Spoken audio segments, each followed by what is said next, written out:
Welcome to Who We Are and What We Need. I'm your host, Quiring. I'm a licensed mental health counselor and an advocate for needs-honoring, needs-based society. In this podcast, we talk about how to trust and care for yourself as a person who cares and feels deeply, how to understand the inner physics of human nature and our place in the world where we can flow and live harmoniously, how to support each other, thrive, and collectively challenge worldviews and systems that feed off of and perpetuate harm. In this podcast, we gently blow away the layers of noise, chaos, and reactivity so we can get to who we truly are and what we need. Thanks for joining me. I'm so glad you're here.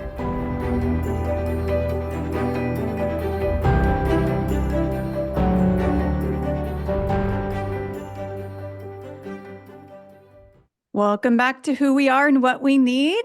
I'm Quiring, your host, and today I have with me Megan Griffith of the Neurocuriosity Club. And I was trying to remember how I originally encountered Megan, and it was somewhere on the internet, and was just so taken with the idea of the neurocuriosity and loved what she had on her site, and I'm sure we'll get into that. But I will let her introduce herself first, and we'll get into it. Thank Welcome, Megan. you.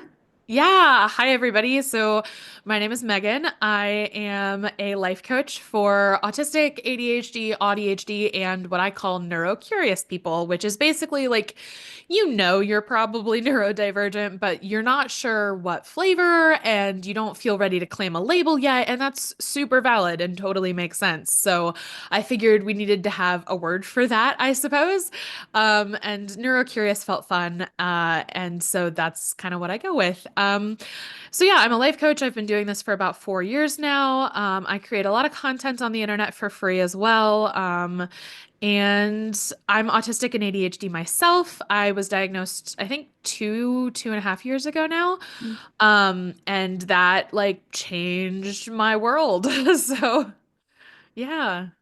Yeah, that makes sense. I was thinking recently that it really is so hard that we are pushing for neurodiversity to be accepted as just a neurotype, not as a diagnosis or as a problem or as it is a limitation in some ways, but it's not something to be pathologized. And it really stinks that the main way to figure out that you are neurodivergent is through a diagnosis and through like the medical model. And the medical model is still so insufficient and stereotyped, and like that is progressing slowly.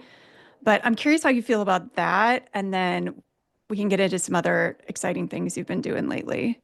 Yeah. So for me, I definitely started out self-diagnosed. Mhm. I realized I was autistic the very first moment that I realized, oh no, this sounds like me, was in like 2018. I was at my in-laws. We were living with them at the time, and I was just scrolling Twitter, and somebody was describing what it felt like for them as an autistic person to make eye contact. And I remember thinking, that's like Twitter is so goofy, like everybody feels that way. Um, so that was the first like glimmer, and then I like stuffed that away. And then like 2 years later during the pandemic, I had TikTok and I started getting videos about autism, just like one or two here or there. And then I saw this video about Samantha Kraft's unofficial checklist for autism in women and girls. And there are definitely some issues with that checklist, but generally speaking, it was my awakening and so helpful. And so, yes, there are problems, and it can also be helpful. It can be both, dialectics, all that jazz. Um, and I felt so seen. It was crazy. And so that like sparked a ton of research for me. I watched a lot more TikToks, YouTube, read a lot of blog posts. I read some books and some articles. I really recommend So You Think You're Autistic by Cynthia Kim. Such a great book if I you're haven't read like that one yet. not knowing what's going on. It's great. Um, let's see. So I started out self-diagnosed, and I think I mean, I know that self-diagnosis is perfectly valid and like that it doesn't have to be a stepping stone to professional diagnosis. You're good. But for me, in my experience, I have a lot of health anxiety. That tends to manifest around my mental health specifically. And so I have spent decades like stressed about what my diagnoses are. And so that coupled with a lot of invalidation that I received from therapists and psychiatrists, like my psychiatrist literally told me, and I quote, you couldn't be autistic. You're not rocking back and forth and rambling about dinosaurs. Like, I'm not even kidding. That's what he said to me. Yeah, Like I in believe the it. year 2023. Like, what the hell? Wow. Um, Anyway, and my therapist was much more diplomatic about it, but still very invalidating and unsupportive. So for me, professional diagnosis was very helpful because I needed someone who was less anxious about the situation to look at the situation with me. Um, and to this day, my assessor, who I found through the Neuroclastic Directory of Diagnosticians, highly recommend them. To this day, she is probably the most competent mental health professional I've ever worked with. Like, she was so kind, so straightforward, so like my notes that she gave me from that session, she like read me for filth. It was ridiculous how clearly she saw me. It was amazing. That's so great. And that is something that's so lacking for us as neurodivergent people is being seen and understood, right? And for her to give you that gift and validate what you had been suspecting about yourself, right, is just so incredible. Yeah. Yeah. Well, I will definitely be including those resources. I'm curious if there's a like checklist or book or resource that's like your go-to that you like better than Samantha Crafts. Hers is included on my Ooh. list, and I have some other ones. And I know you have a whole list of them, which is really amazing in your shop on your website. So we will link to that too.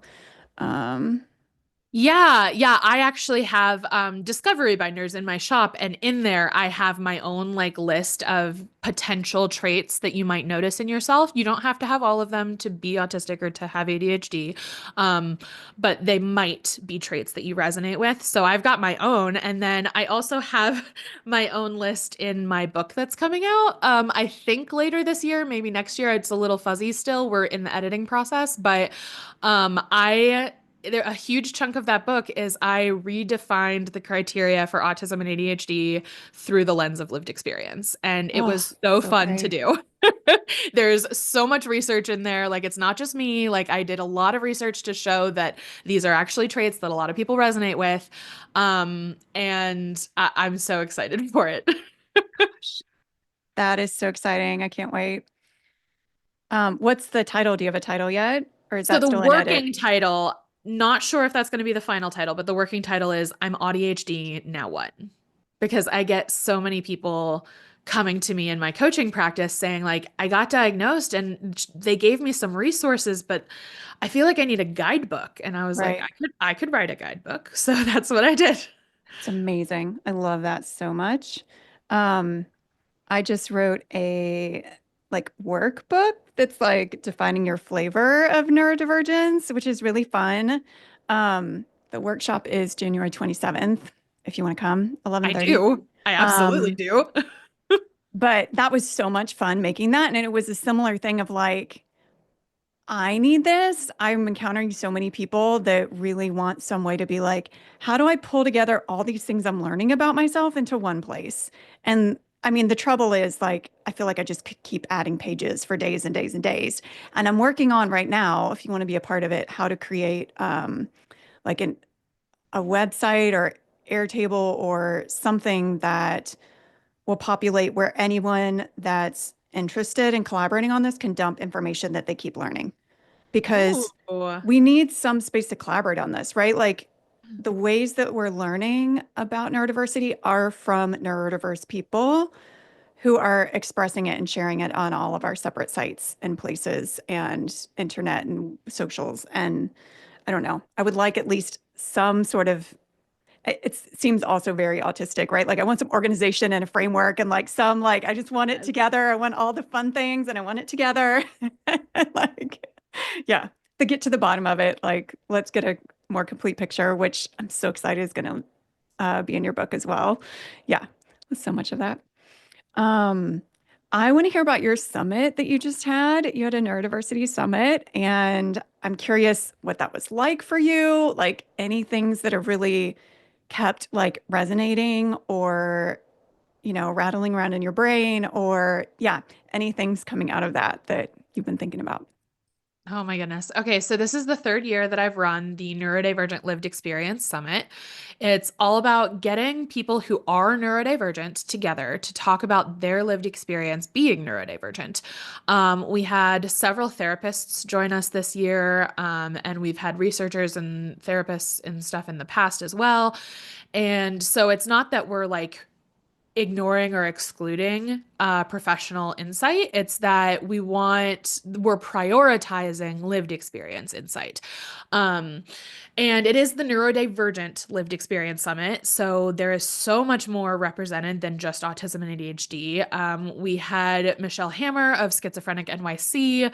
We had Katie Keach, who is plural and out about being plural, and talked a lot about dissociation. And I'm actually, so each speaker like recommends a book, and then one person at the summit wins that book if they attend the talk live and stuff. So the book that Katie recommended is called Dissociation Made Simple by Dr. Jamie Marich, and it is so good. It's like a lived experience guide to dissociation, and I have always dissociated. Like it's been, and dissociation to some degree is very normal and that's okay, but like it's definitely gotten in the way in my life before.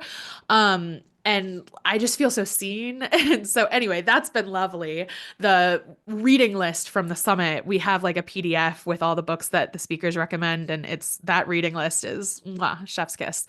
I bet. Um, Is that on your website or in the Facebook group? it's Or is in the that something Facebook being group, shared? yes. Okay. Yeah. Um, let's see. What else did we learn from the summit? It was beautiful. Like so many people felt so seen, and that was amazing.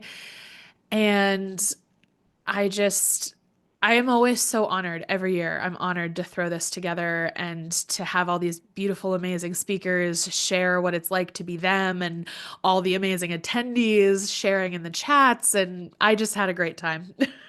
Yeah. It sounded like it was amazing. I got to see a few of them, like the replays in the Facebook group, and they were wonderful. Yeah. hmm Absolutely. Yeah. I'm curious what you're passionate about right now, or what's like taking up all of your brain space. Um, okay, so a couple of things. Because I'm reading Dissociation Made Simple, I'm definitely thinking a lot about dissociation and how that has shaped my experiences with my other mental health experiences. So like a big piece is like dissociation is our way of surviving and escaping a present moment that is untenable. And a lot of autistic people experience the present moment as untenable more often, and therefore we tend to be more likely to dissociate. And I find that really fascinating and totally in line with my experience. And so I'm kind of piecing together like my history with dissociation. Like in high school, I was very, very deep inside of my body. Like it felt like there was me, and then there was like thick aquarium glass, and then there was my eyeballs. Like I was so deep. And yeah, so that was really interesting. And then when I went to college, I left an environment that wasn't super duper helpful for me. And so I went to college, and that dissociation just like stopped. And all of a sudden I was in the real world, and that was bizarre. And that's when my health anxiety kicked off, because I felt like I was going crazy because I was present in my body for the first time.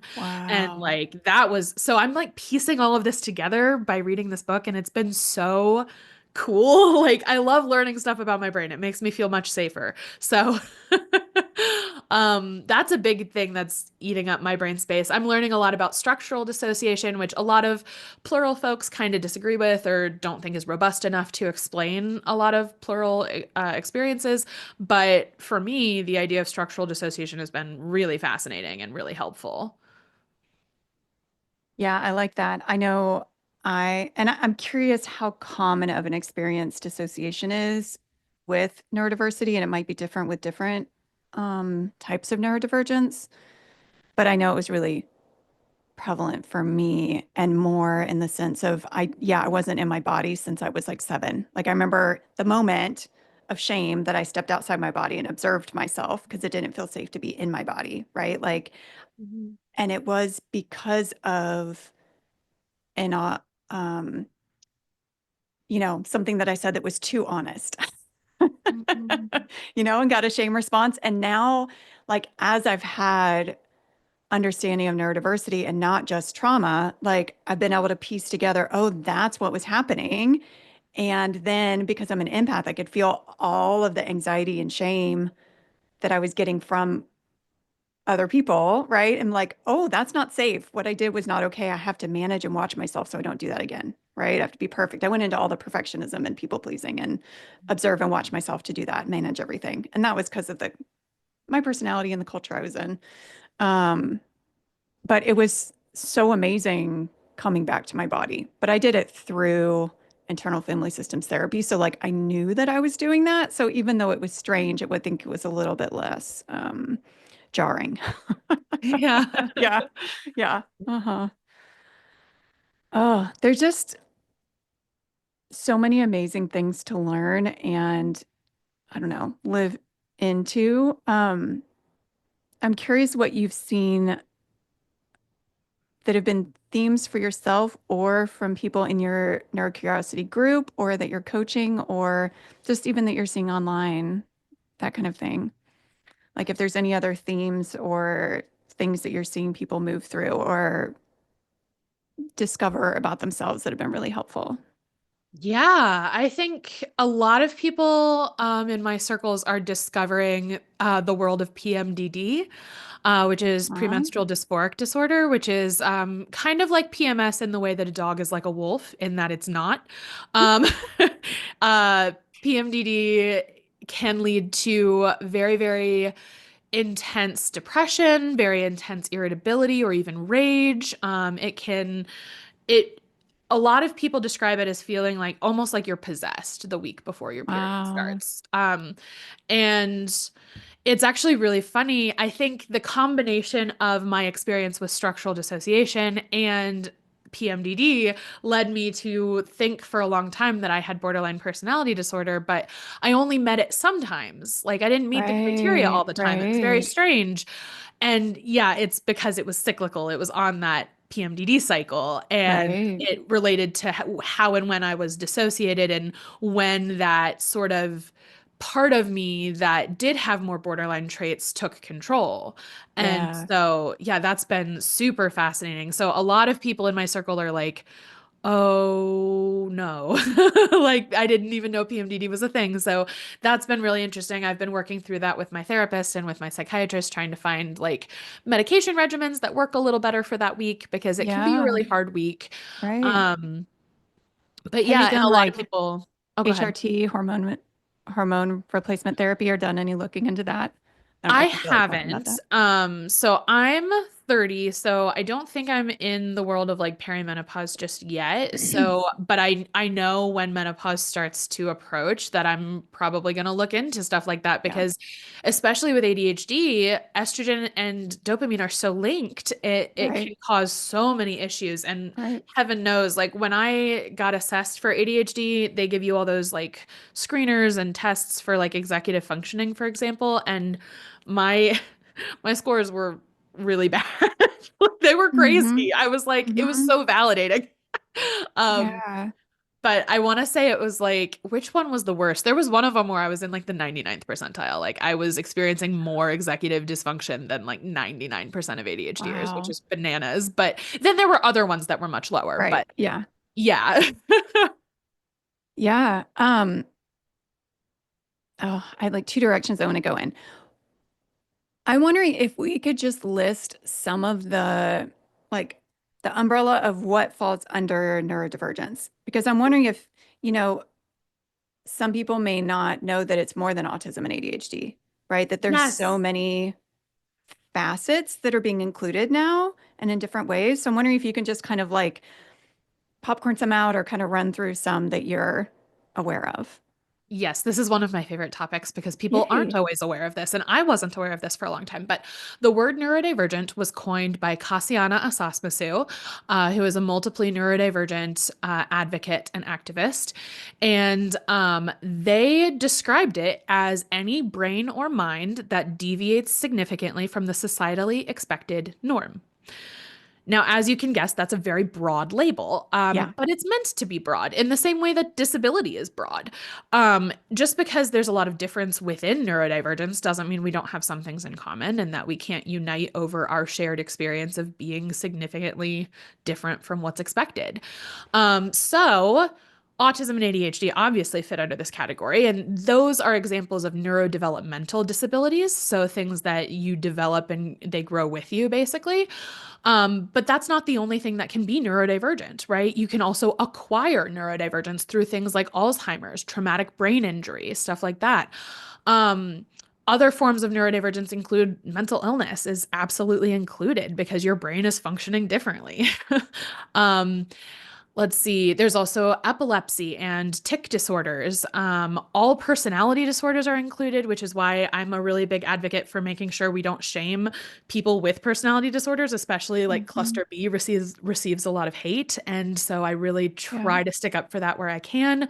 Um, there are also like learning disorders like dyscalculia, dyslexia, dysgraphia, things like that. So it's a huge umbrella, but it's not a meaningless umbrella. I think we can find a lot of community here. Yeah, absolutely. And I love that it's so, I don't know if broad's the right word, but Inclusive. inclusive. Yeah, that there's so much there. I think it helps you feel not quite so alone, you know? And I was going to mention when you were saying like the personality disorders, I really liked one of my favorite trainers, Linda Tai, calls them character defenses. And I think Oh, that's just yeah. a much better way of thinking about it, right? That it is a level of coping with trauma at the level of our personality or our character, Mhm. right? Instead of coping specific behaviors or coping mechanisms, right? So it's just a Right. different response to trauma. I think I don't know if you're into like the Enneagram by Oh, chance, yes, I love but the Enneagram. I love the Enneagram. There's this wonderful book called The Enneagram for Black Liberation by Chi Mm. Agorem. And Mm. she describes personality as armor. So Oh, everyone's yeah, personality is the right. way we protect our truest self. And true freedom is not necessarily stripping that personality away and being purely vulnerable all the time, but it's also Right, not being forced to wear the armor all the time. It's right. being able to choose Yeah, when you are vulnerable and when you are armored, and knowing that you are safe to be both. Like that is freedom. And I right. think a lot of people who are diagnosed with personality disorders really, really struggle with that balance. Like you said, often due to a lot of trauma. Hmm. Right, absolutely. Um, in IFS, they talk about it as like everybody still has their personality, but can you unburden the parts of you that make up your personality so that they aren't armored, so that they aren't having to live in protection and in like survival mode, that kind of thing, but still connected to your essence. It's Yes. another way to think about it. I will have to check that out. Yeah, I'm actually doing a Enneagram workshops and stuff in February. So that's my next on my list. Yes, we love it. Yay. Um, okay, I'm trying to think what next. So full disclosure, this is our second taping of this podcast because I could not find where we had taped the first one, and we had so much juicy stuff that I was trying to remember if we could cover any of it again, but it is escaping my brain. Um, what else is coming up for you, Megan? Is there anything else that's been That's such a good question. relevant for you? I think a big thing that's like been going through my head recently, I'm still sort of sorting through this, so apologies if this is a little muddied, but just reducing the stigma around medication. So like I've Hmm. been on medication for like a decade, so I'm not opposed to taking meds, but I'm at a point in my recovery and in my like healing journey where I'm uncovering a lot of wounds that have been hidden from me, again with the dissociation, like trying to protect myself, trying to be normal. And I think there's a lot of internalized ableism inside of me Mm-hmm. that's like, okay, it's okay to like have depression and it's okay to be ADHD as long as you act mostly normal. Like, Mm-hmm. and Right. I think I'm coming to grips with the fact that like I am pretty significantly mentally ill and it affects me profoundly. And as a result, I take quite a few medications to help Mm-hmm. manage that. And I think I've been dealing with a lot of shame around that. Like every morning I Right. go to take my meds and I'm like, I have to take like 5 or 6 medications. Like, this is ridiculous. Like, I shouldn't need this. Right. And Right. so I'm kind of, this morning was the first morning where I looked at my meds and I was just like, you know what? I'm grateful you're here. My Yeah. ancestors wouldn't have had you. And my Right. ancestors may have passed on trauma to me epigenetically because Right. they didn't have medication. Right. Am I going to do that to my kids and their kids and so on and so forth? Or am I just Right. going to take my fucking meds? Right. So I just took Right. them and everything's Right. fine, but oh, I'm dealing Well, with it. and I'm wondering what part of that feels like a social disability and what feels like a mental health disability, right? Mm. Like, if society completely accepted you the way you are, would you still want to take all of the meds? Right? Like, are they helpful to you no matter what? Just in your own well-being. For me, yes. Like, I think in order for me to take fewer medications, it's not that society would have to be more accepting, although that Hmm. would help. Right. It's that I would have to do a ton of attachment healing because Uh-huh. that Right. wound has happened. Right. So, uh, Right. no amount of Right. societal change is Right. going to fix that. Right. Yep. And I just experience a profound amount of distress. Right. And a lot of my meds are to basically help me manage that. And so I Right. do think there's Absolutely. a future where I might be on fewer meds as I learn to tolerate distress better. But Right. for me, the way I describe it is like it actually feels like my atoms are splitting. Like that's what distress Oh, feels like to me. And wow. so it's not tenable. It's not something I Right. can survive. And as I've lost my ability to dissociate, I like don't know how to cope. So Right. And like, the meds help. why should we have to just tough our way through that? Right? Like, if there's Mm, support, use it. exactly. Right.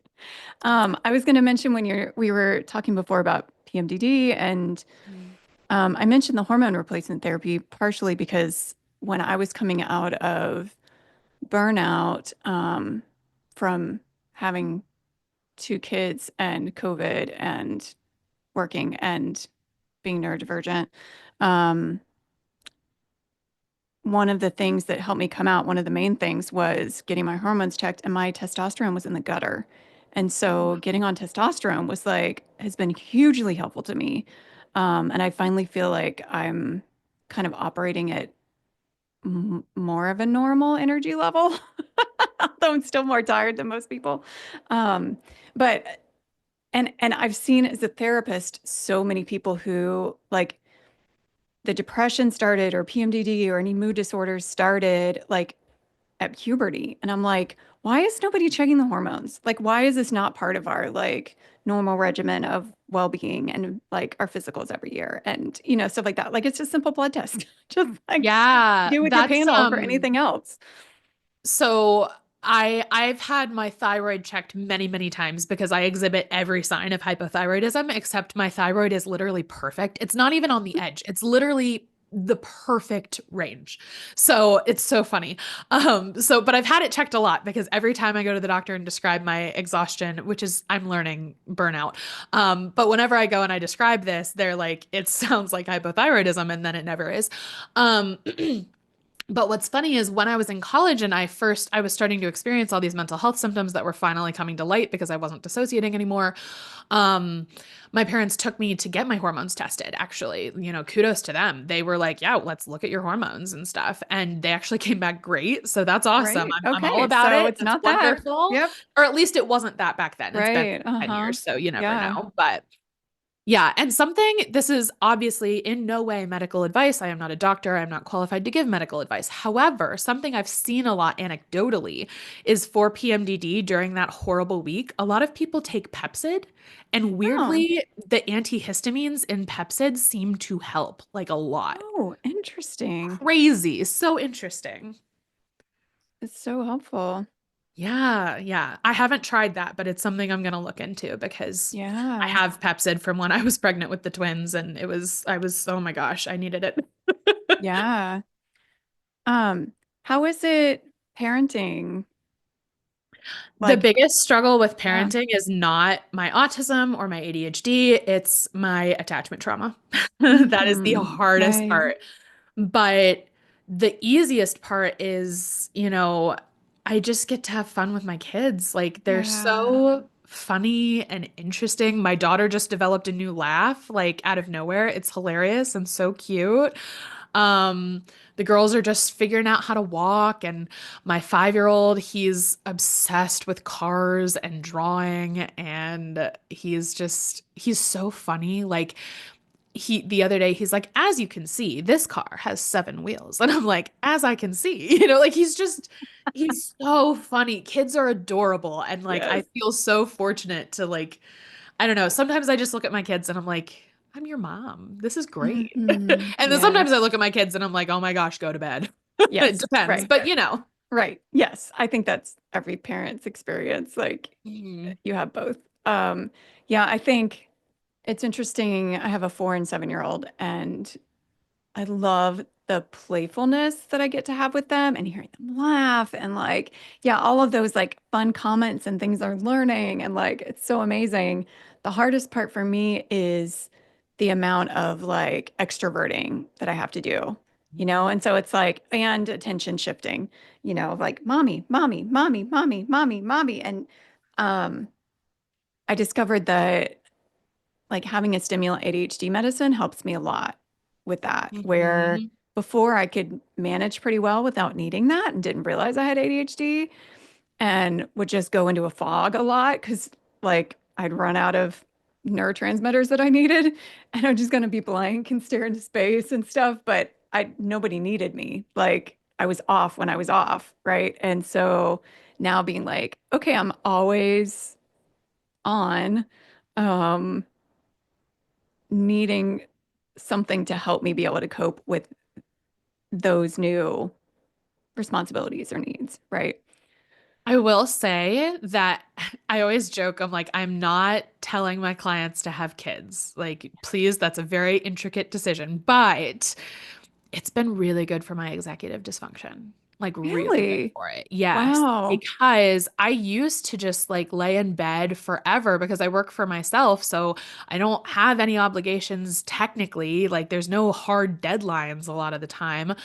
Um, and so I would just lay in bed forever in the morning, just unable to get up, the executive dysfunction. And some of it was depression, but a lot of it was executive dysfunction. I just couldn't force myself to do what I needed to do.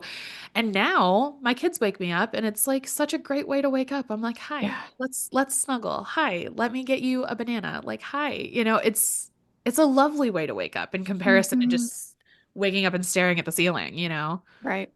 Right. Yep. I would imagine a pet would be similar I've heard if very people need similar something things like from a that. lot of Right. people. Hmm. Yeah. Yeah.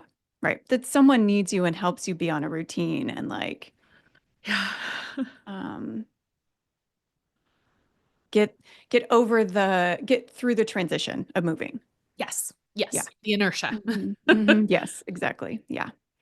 I'm curious, I know you've done a lot of work or had a lot of interest in executive functioning before and like what you've learned from that or what you like often recommend to people. I mean, I know that's a big question. There's lots of pieces to that, but anything that kind of comes to mind is like, oh, this is my like go-to thing that I tell people that I've like some of the things I've learned for myself that help.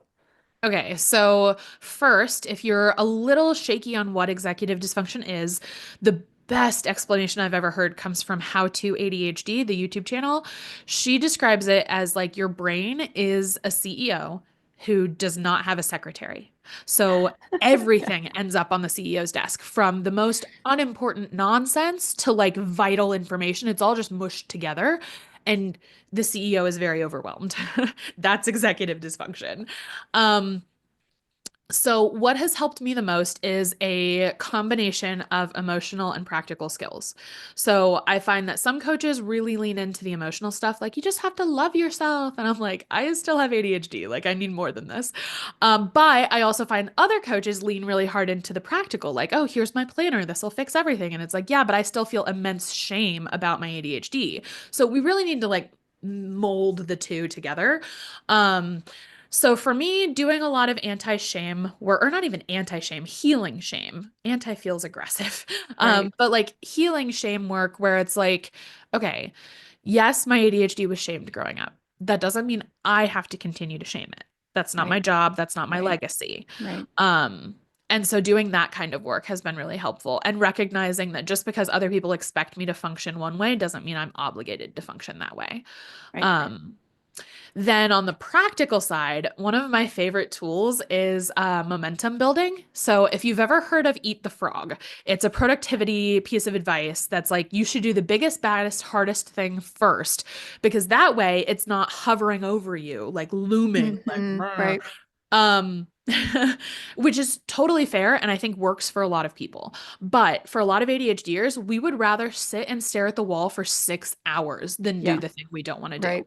Yep. So, what I recommend is kind of the opposite of Eat the Frog. It's called like momentum building, where I will pick something small and enjoyable, like my morning cup of coffee.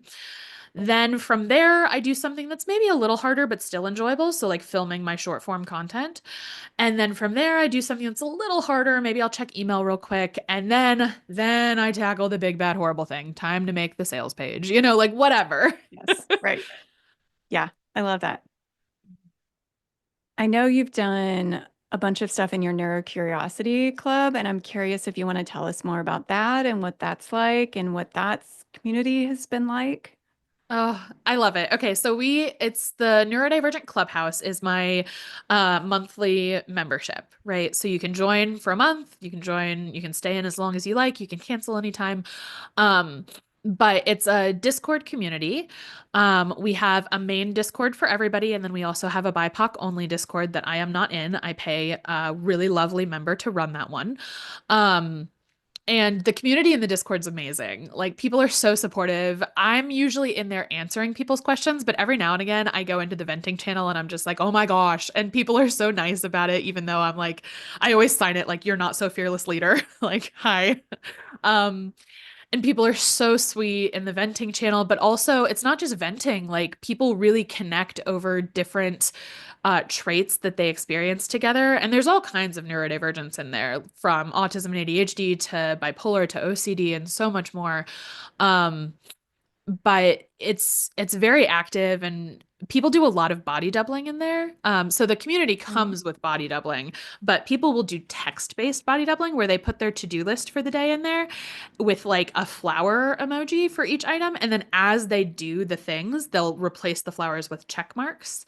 Oh, And that's so great. like that's how they like communicate all day long. And it's so sweet and very cool. But yeah, in addition to the Discord, we do monthly group coaching, we do a book club, we do lots of body doubling, we have guest experts. So, and it's all pay what you can starting at $3 a month. So it's very, very affordable and very, very fun.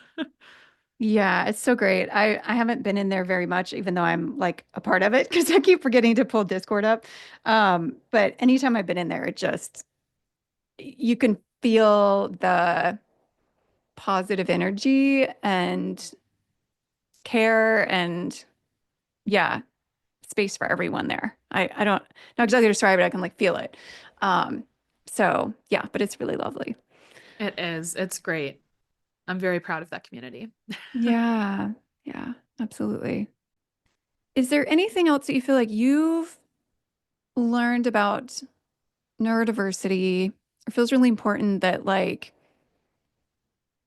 I don't know if I want to say the average person, but like a lot of people on this neurocurious journey might not know or like important things that you've learned that you're like, okay, these are like important things to know, kind of like how the umbrella is really big, right?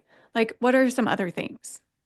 A big one that I actually learned probably over the course of the last year is the idea of self-sovereignty.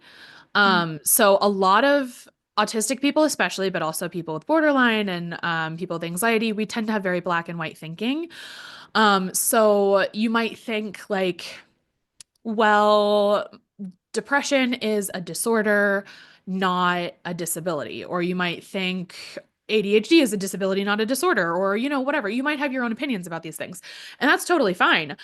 And we need to respect that every individual is self-sovereign and gets to decide what their disabilities or identities mean for them. Yep. Period. Full stop. Like, Yep. it is none of my beeswax how anybody else identifies. It is my job to say, sounds great. I'm glad I know you better now. That's my job. Yeah. Right.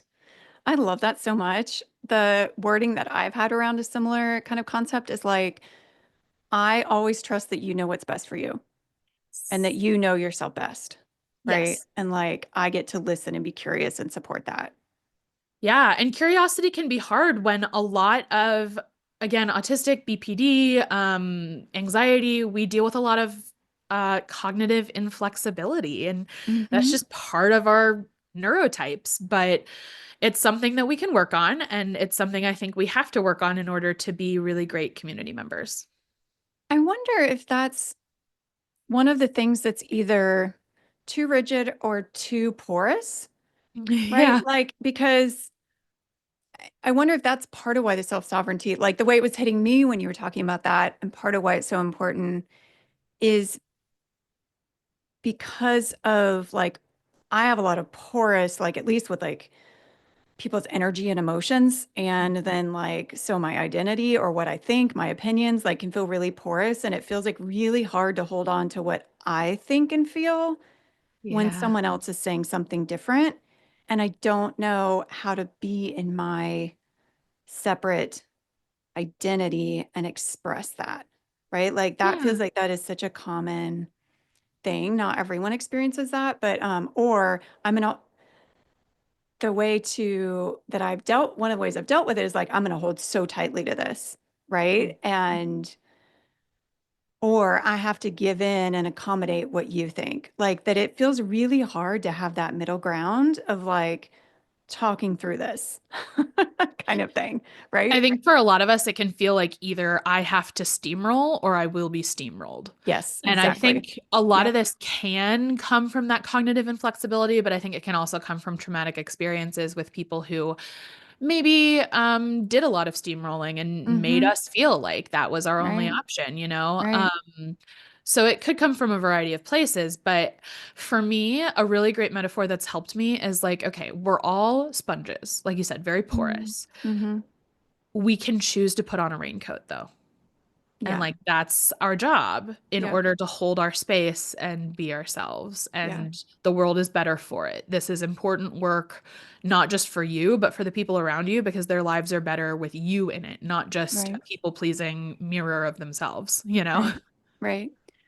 How has that been for you? Have you felt like a sponge growing up? Or and Yeah. I'm curious how many people you encounter and work with feel like a sponge because I'm wondering if that's like one side of autism and then the other side is maybe like feeling like there's a barrier or a buffer. I'm curious about that.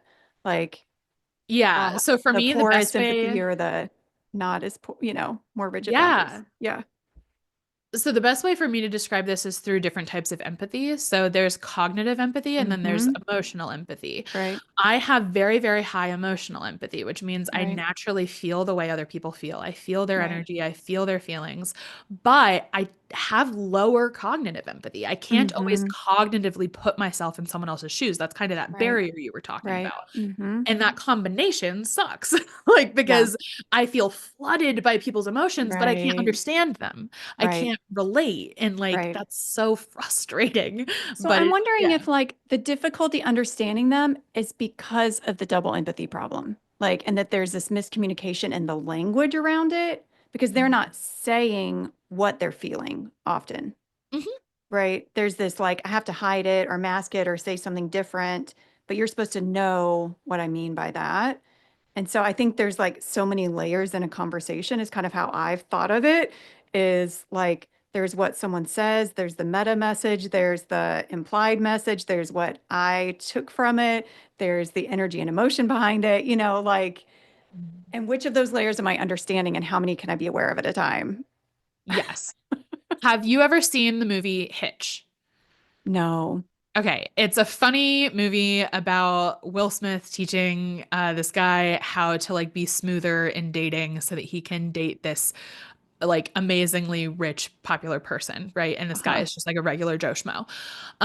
So Will Smith is teaching him how to date or whatever, and he's teaching him about the first kiss. And he's like, the guy goes in 90, but you gotta let her come the last 10. You gotta let her meet you there.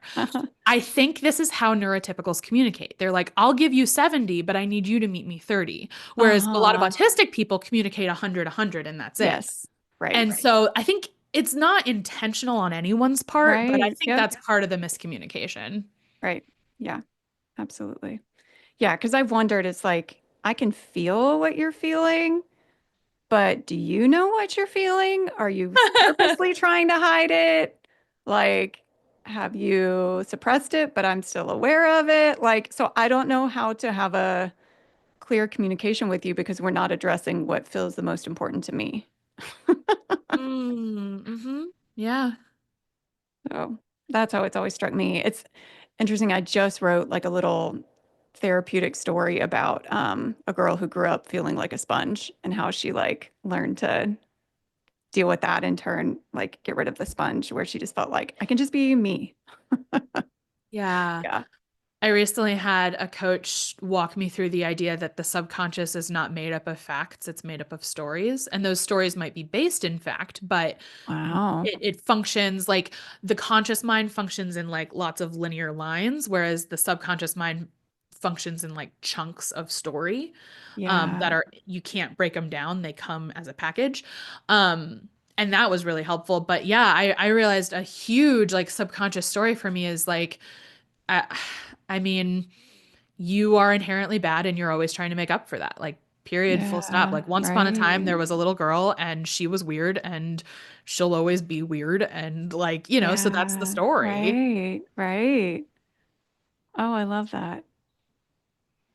And it doesn't matter how much my cognitive brain is like, okay, but you're fine. Like, you're totally good though, because Right. story doesn't respond to fact very well. We need Right. other stories. And I think Yes. that's where like parts work can be really helpful. Yeah, absolutely. Mhm. Hmm.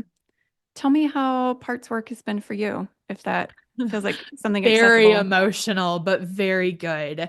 I've had conversations with my 6-year-old self. I've had conversations with my 90-year-old self. I haven't done a lot of formal parts work, so I don't know necessarily if Mm-hmm. I have like protectors or exiles and stuff like that. I Right. don't know all of those necessarily, but I've done some like EMDR as a way to access my inner child and to talk with Mm-hmm. her and to comfort her. And what was really fascinating for me about that was like a lot of stuff that I need as adult Megan is not what 6-year-old Megan needed or Right. needs Yep. now. And Mm-hmm. that's fascinating because like with my cognitive empathy, like I have lower cognitive empathy in my head. I was like, when we did the EMDR and we were going to put me back Yeah. in that space, I was like, I'm going to like get her all fired up and ready to stand up for herself and all this stuff. And then once Yeah. I was in that space, I was like, that's not what she needs at all. She just needs to know she's Right. okay.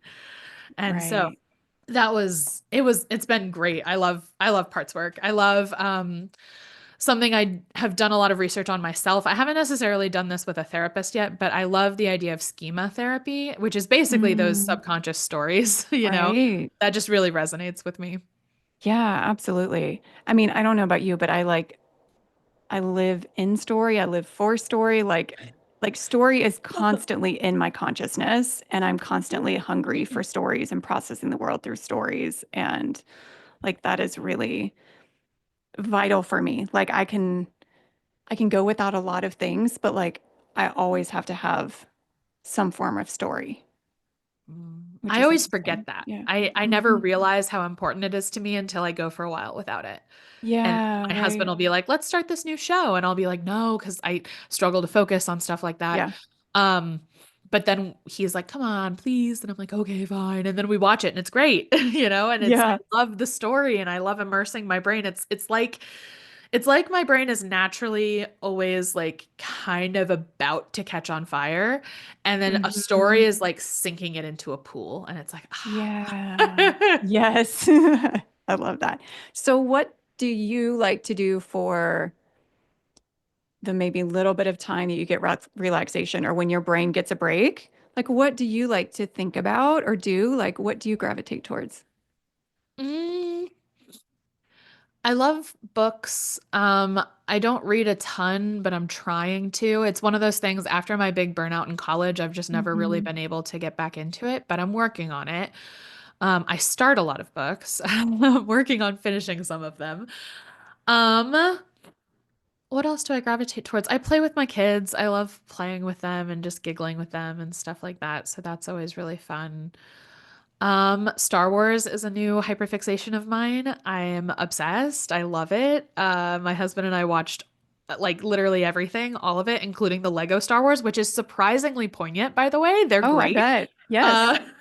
Uh, um, let's see. Yeah. Yeah, stories, like Star Wars. I've got a couple of like smutty romance books that I like. I have one that I read every Christmas because it's a Christmassy one. It's very cute, but yeah, those sorts of things. Yeah, that's awesome. Mhm. Yeah. Um, Trying to think if there's anything else. This has been so enjoyable. Is there anything else that we didn't cover that you'd like that you're thinking about or you'd like to share?